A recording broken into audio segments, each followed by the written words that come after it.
Okay, it's truly been a while since I've recorded. Like I checked YouTube today and I think it said 9 days ago I posted. I just took my slippers off. That's funny. That reminds me of my freshman year. Me just narrating taking the slippers off reminds me of my freshman year at Columbia. That is the university I went to. And I've always really struggled with reading comprehension. Like I know it's no secret to me that it's what I struggle most with. But it's interesting because now I feel like I read so much every day, but I'm just interested in the stuff and I could just read and read and read and read like no tomorrow. Like I know I read a lot in just my day-to-day and my work. But I remember my freshman year, it was like the first day in this fucking class called Lit Hum, short for Literature Humanities, or Literature of Humanities, or something like that. The full name was Masterpieces of Western Literature and Philosophy. And Columbia is known for their core curriculum, where everyone at Columbia takes like the same subjects for their what are they called?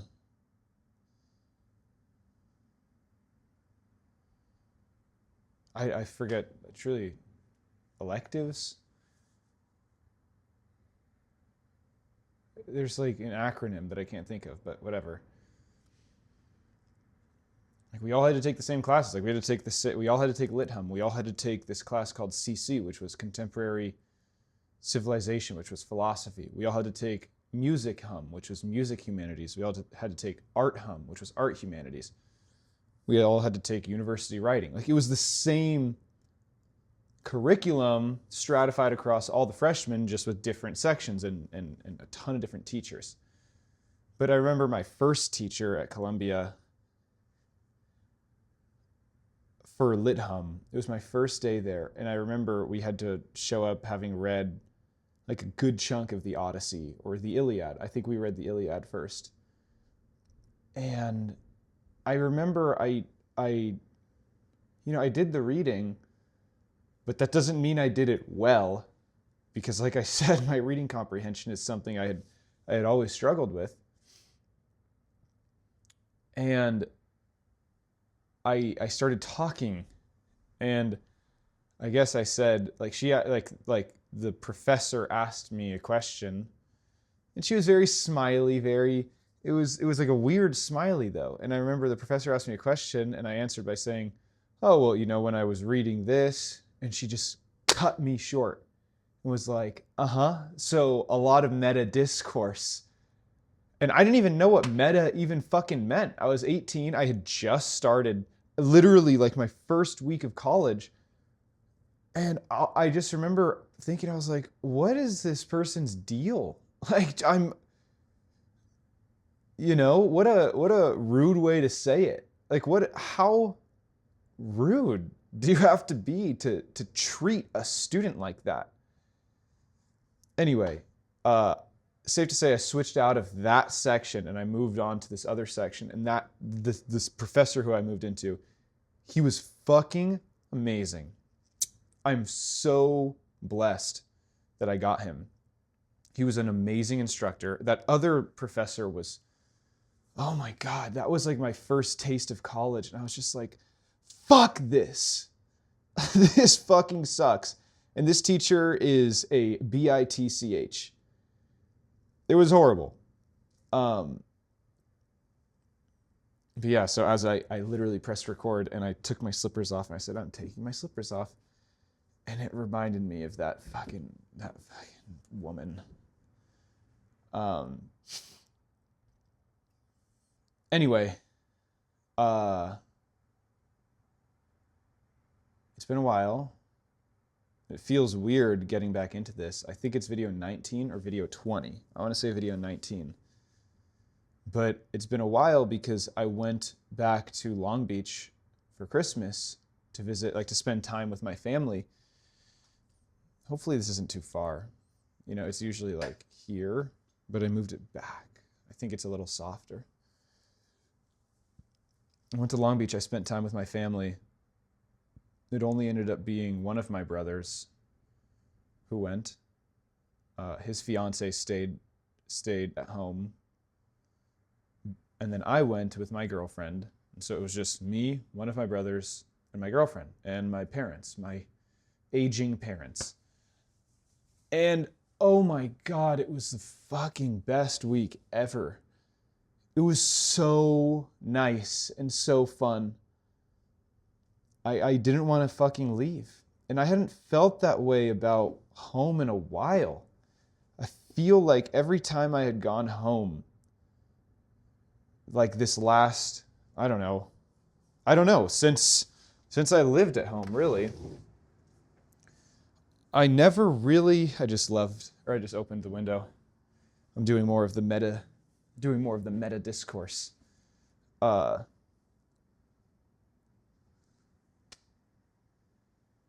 And now the fucking window is way too open. It's like I'm freezing. It's like, I think 11 degrees or 12 degrees real feel right now. But I don't remember going home and having that good of a time in a long, long time. It's like there was no fights. It was all smiles. You know, my brother has an autoimmune condition, and he has been escalating his medications with his doctor to treat it over the last year plus. And he has gotten to a place where he feels excellent. And he's so happy. He's so happy, and it made me so happy. And he was such an amazing presence that whole week. My girlfriend had a great time. My girlfriend loved Southern California. I mean, she was born on the East Coast, but when her parents separated, she moved to Colombia with her mom because her mom is Colombian. So my girlfriend has only lived on the East Coast and in, you know, south of the border being the US-Mexico border.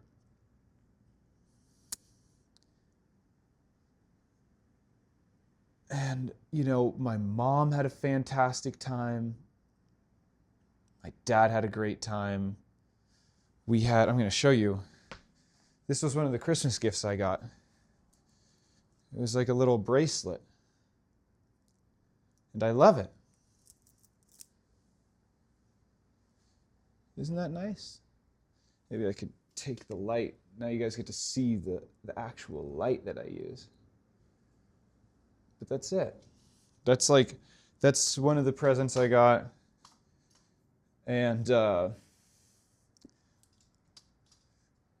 know, the other gift that I got are these new slippers, which are very nice.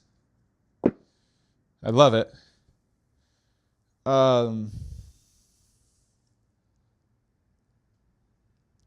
then my brother got me like a little gag gift, which, you know, I don't need to show here, but we did Secret Santa this year, so everyone only got one person one gift. But my mom and my dad just wanted to get me something which, you know, I loved, and it made me very happy. But we had such a good time. I mean, so many times I feel like if you go back to one of my earlier videos around after Thanksgiving, I was exhausted. I felt like my nervous system was fucking shot because we had conflict. You know, there were certain people in my family who I had conflict with, and not good conflict. And to tell you the truth, I was fucking dreading going home. I was truly fucking dreading going home. And I think everyone was actually dreading this Christmas. I think every single person was dreading it. But we showed up, and it was amazing. Truly amazing. I mean, there's information that I'm leaving out for anonymity purposes. But it was a fucking great Christmas, guys. I'm so happy. And going to Southern California, I felt like it was in my DNA I always felt propelled to move the fuck out of Southern California. Actually, give me 1 sec. Let me text my girlfriend that I'm in the middle of writing or recording a video. If you're watching this, honey, later, or honey, if you're watching this later, I'm texting you right now, and hello. Hold on, I'm recording a video, mid-video. I love you. I'm talking about texting you out loud. Nah, we won't send that.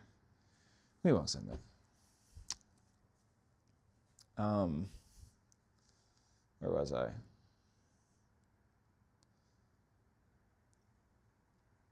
Oh, if you can see, I changed the full background here. Like there used to be 2 big scrolls right there, but I moved my furniture. Now my bed is right here. So I actually had to move the whole tripod back, and it's standing like on my piano because I have so much less room, but it freed up so much room there. And I used to like work at my coffee table sitting on the ground, but now I'm getting a proper desk, which I'm fucking amped about.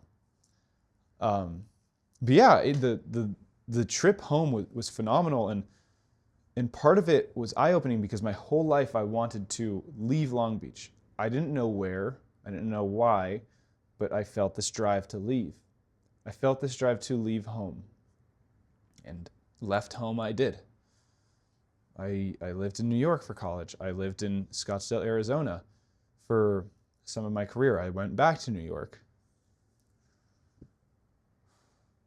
And every time I would visit home, like I said, it wasn't really that great. But this time I went home and I just said, wow. If these are what my days could look like, then fucking sign me up. And I feel so compelled to move back to Southern California now. I feel so fucking compelled. My girlfriend and I were talking about it, and we loved Southern California so much. And it's funny because I grew up there. 18 fucking years I grew up there. And it took from 18 to 27, so 9 years. I'm almost turning 28. So let's say 10 years. It took me 10 fucking years. It was a 10-year detour. Well, take college out. Let's say it was a 6-year detour to finally say, nah, I've experienced enough out there. Who knows? I mean, I haven't been to like Nepal. I haven't lived in like rural Idaho. I haven't lived in Colorado, but I've lived in the places where I've wanted to live. And I can say, like, even like when I visit my brother in Vegas, like I really liked Vegas. It's kind of lost its luster, but I could just say now, like, fuck, man, those days where the days felt so much longer than on the East Coast, and it felt like the fucking minutes, there were 90 seconds to every minute in Southern California. Like the days felt so long and peaceful, and my girlfriend and I would go get coffee, and we'd sit in the coffee shop, and we'd spend like an hour at the coffee shop, but we'd look down at our watch or our phone, and it'd really be like 25, 30 minutes. We'd go to the gym, have a great gym session, and we got like a 5-day free pass to Club Studio, which was sick. And we each worked out for like an hour, hour and a half. I see one of my childhood best friend's sister, who's all grown up now, and I say, what's up? And I introduce her to my girlfriend, and then we go and go hang out with my mom and her dog, and then we go drive to we drive like 40 minutes to Newport's Fashion Island, and we walk the dog, and it's just drizzling a little bit out. And it's just like the evening time, and there's no rush. Oh my God. You can't fucking make it up. Like, it's like, I feel goosebumps just thinking about it. The passion I had for passion's not the right word, but the way I felt when I was home is unlike isn't a feeling I've had in, I don't know, this is a new feeling. I feel like, holy shit, okay, I know. The feeling I get is like, I know that's where I want to fucking raise a family. I know that's where I want to fucking do my career. I know that's where I want to go. That's where I want to go spend all my time with my partner. That's what I feel. And it was a fucking amazing feeling. I couldn't explain it, guys. But I really am so happy about it. It's like I feel like I felt like the last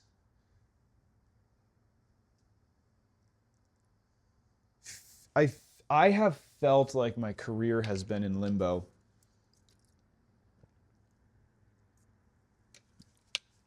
for, I don't know, that it's been perpetually in limbo. I was in finance for 5 years. It took me 5 years to know that I didn't like finance. I've been figuring it out since April, May of this year, 2025. And only in the last month or two have I gotten to a place where I'm like, I mean, I thought I had a plan when I left my job in April. April 30th was my last day. I had a plan, and that plan didn't go according to plan. And there was some weeks there where I didn't fucking know what I was going to do.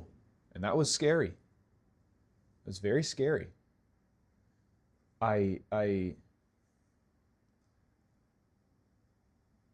For all the reasons you can imagine, it was scary. For the money, for the savings, but like, also, a big portion of it is like the fucking shame aspect of it. What do you tell your girlfriend when you haven't made a fucking dollar in some time and the plan that you had just fell through? Or what do you tell your girlfriend's family? What do you tell your family? What do you tell your friends?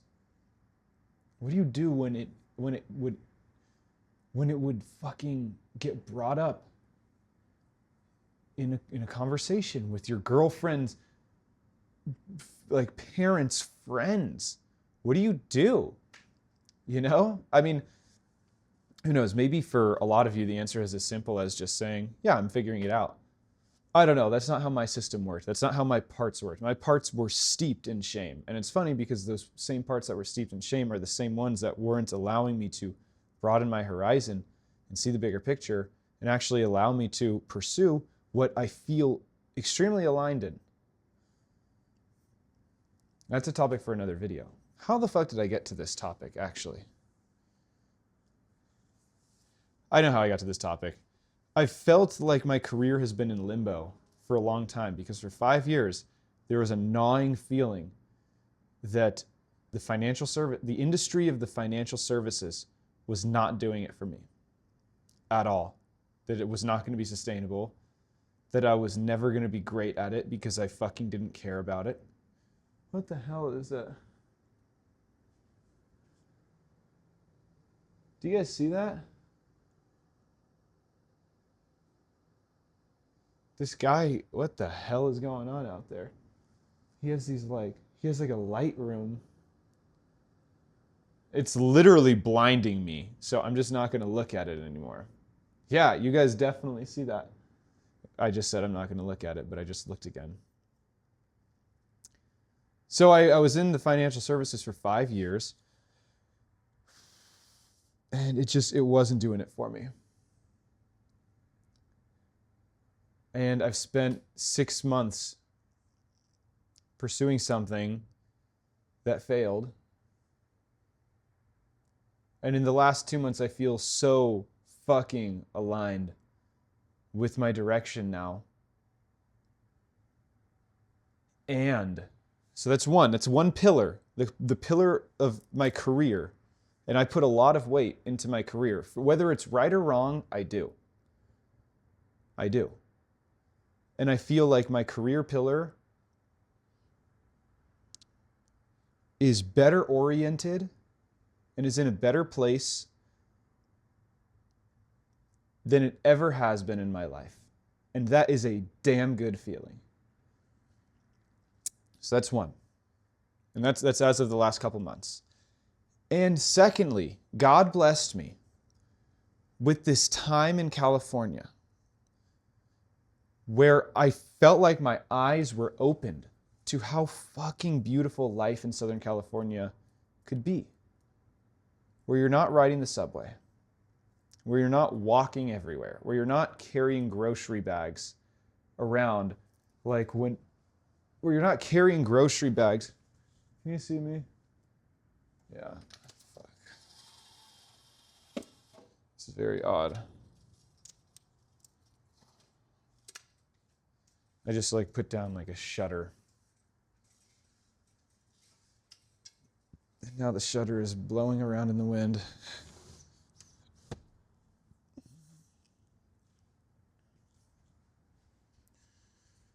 So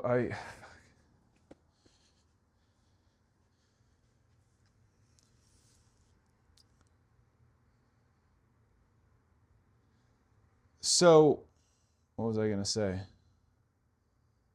Now my mind is distracted because I'm wearing boxers and I hope the boxers didn't get in the camera frame.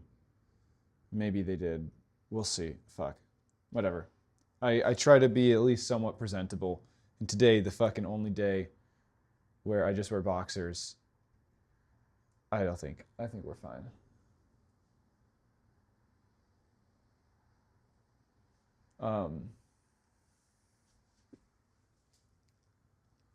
The career pillar felt great, feels great, and to see my future unfold in a place that I really enjoyed. I was very bullish on moving back to New York and being in New York because all of my friends from college are here. It's more lively than Scottsdale, Arizona. The career opportunities were better out here. But fuck, I barely see my friends anyway. I don't even drink. I don't do anything. I just like to work and talk to the camera and introspect and spend time with my girlfriend and get on the call with my brother and other very close friends. And then lastly,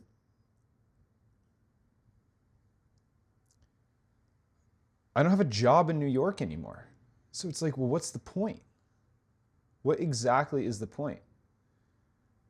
And it is very challenging living in New York. It's expensive as fuck.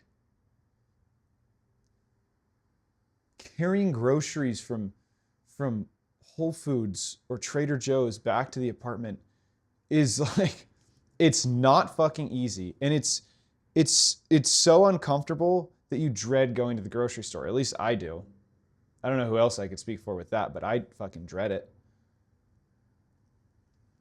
Or if I want, if I'm going to go stay with my girlfriend for the weekend in Long Island, it's oh, I got to take the E train down to Penn Station. And, I got to walk to the E train, which walking in real feel 10 degrees is not pleasant. Then you got to wait on the platform. Could be 10 minutes. Then you get in the subway, and it's a freak show in the fucking subway. And people can harass you, and it's uncomfortable. Sometimes it's packed. Then you ride it all the way down to Penn Station, 15, 20, 25 minutes. And you pay $2.90 while you do it.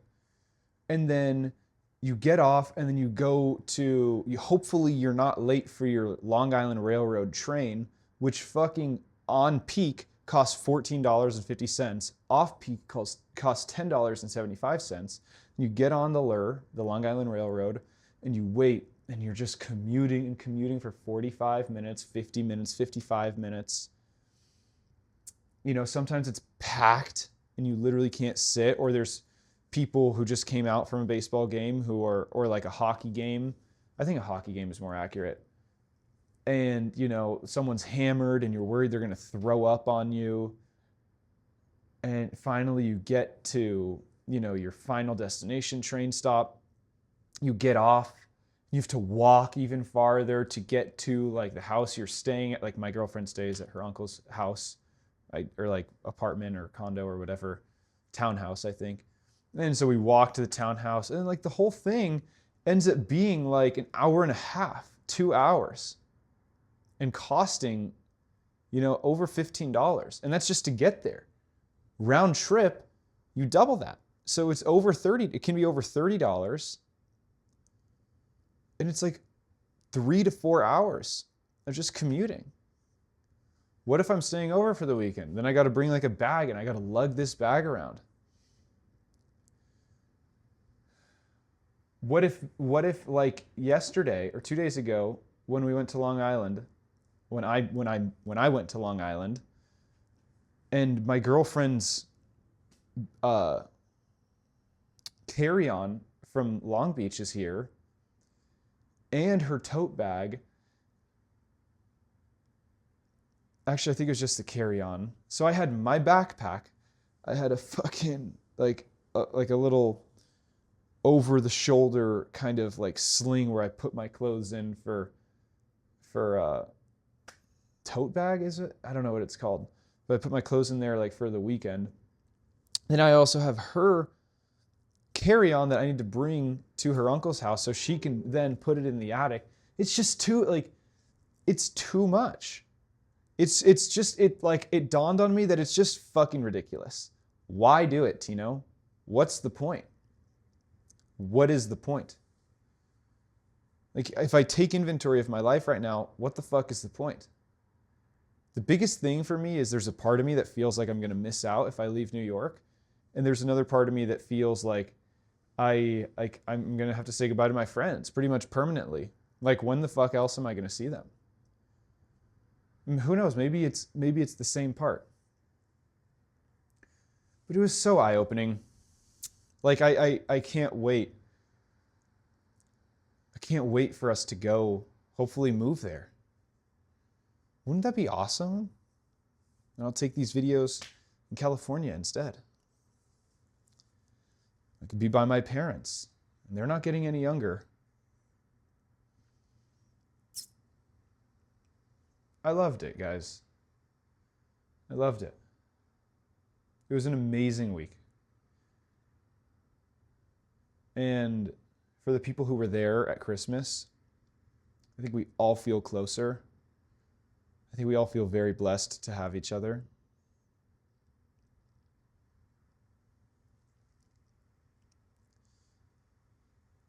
And I think I'll leave it at that.